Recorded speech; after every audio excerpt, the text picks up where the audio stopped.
அனைவருக்கும் வணக்கம். 58 கால்வாய் திட்டம் 48 ஆண்டுகளுக்கு மேல உசிலம்பட்டி உள்ளிட்ட பகுதிகளில ஒரு கனவு திட்டமாக இருந்தது.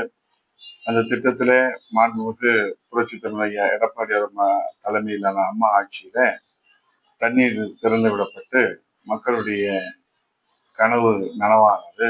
விவசாயிகள் மகிழ்ச்சி அடைந்தனர்.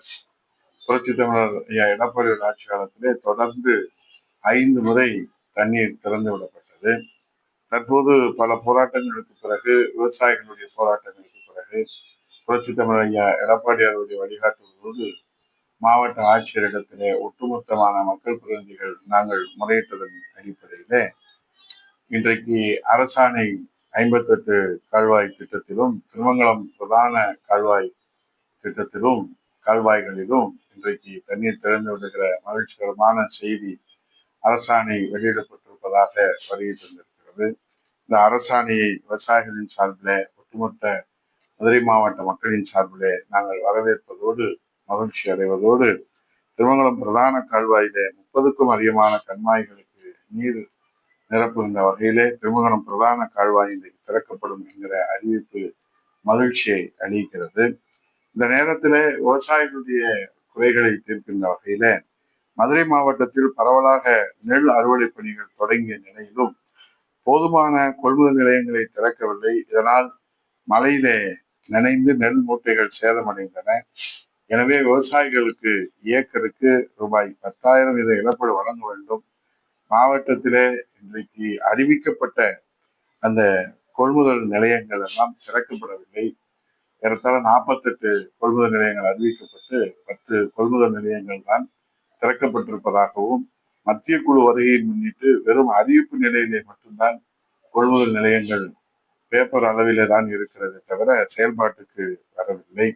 அதே போன்று அலங்காநல்லூர் சர்க்கரை ஆலை அந்த பகுதிக்கு உட்பட்ட கரும்பு விவசாயிகள் கரும்பை இன்றைக்கு மிக அருகாமையிலே இருக்கக்கூடிய பகுதிகளுக்கு கொடுக்க வேண்டும் என்ற கோரிக்கை இப்போது தஞ்சாவூரிலே உள்ள கருங்குளம் அறிஞர் அண்ணா சர்க்கரை ஆலைக்கு அனுப்ப வேண்டும் என்று உத்தரவிடப்பட்டிருப்பது விவசாயிகளை வேதனையிலே ஆழ்த்தி இருக்கிறது.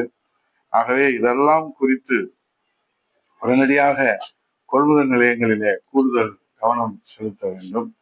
ஆகவே போதுமான எண்ணிக்கையில் கொள்முதல் நிலையங்கள் திறக்கப்படாததால் நெல் மூட்டைகள் களத்திலேயே சேதமாகி வருவதை தடுத்து நிறுத்துவதற்கு இந்த அரசு முன்வர வேண்டும்.